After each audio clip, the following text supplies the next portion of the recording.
I think that if you want to do animation for adults, you need to be wild and you need to be extreme. Jibaro is like a brutal disaster. What I wanted to do first of all is a story with no heroes, no good characters, and it's just a tragedy. I wanted to talk about the most toxic relationship that you can imagine. I think that both characters are very much myself. Like many times I go for that thing that feels extremely dangerous, full of red flags everywhere. It's kind of like challenging and cool to talk about yourself, especially when it's so intimate and so private. I love animation over anything. Like it's been my passion forever. That's what I always wanted to do. And being able to explore the narrative worlds is extremely satisfying. The animation looks pretty rich and real because it's actually shot with real characters.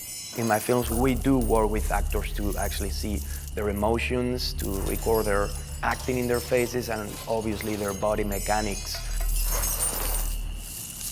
We got a choreographer, Sarah Silkin, incredible. And then we have a number of really incredible dancers. They were able to own their body and control their body.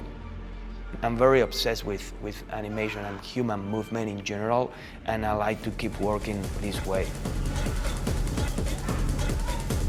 The intensive work that you have to do in order to create just 15 minutes of animation, which is nuts. We were 72 people. You need to create a world from scratch. You need to design it, you need to model it, you need to rig it. There is a huge amount of process. I also wanted to do a homage to nature, the sounds and the colors.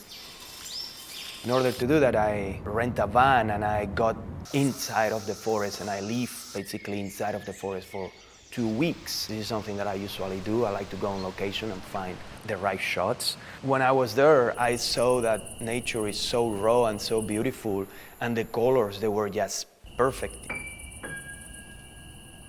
I was very much also reinventing what a Renaissance parade of knights can look like. It was a pretty cool opportunity to explore color and to explore how color reflects on these armors as well.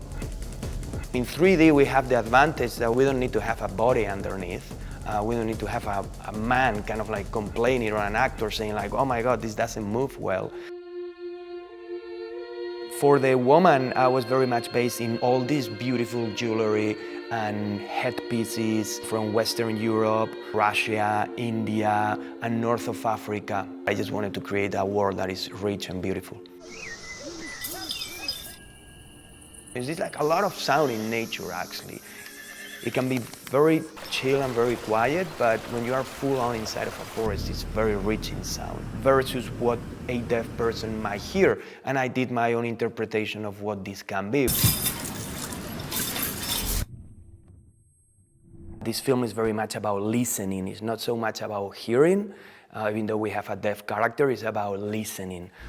Listening in terms of like red flags, not putting attention to red flags or signals.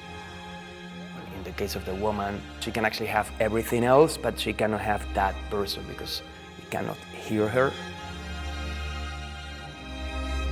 It is true that there is a theme that is actually going through all my stories, which is kind of relationships and love. I am very interested on losers more than in heroes or in superheroes. I find that a super loser is more interesting, in my opinion, for the stories that I want to tell. There is still a little bit of a stigma of what is animation, at least on mainstream. Most important is to explore cinema rather than the technique itself of the animation. I would like that we actually break that barrier.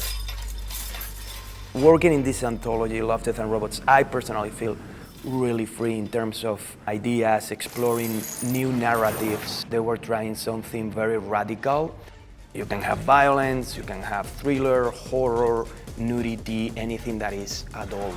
And that's something that I really appreciate as as an artist.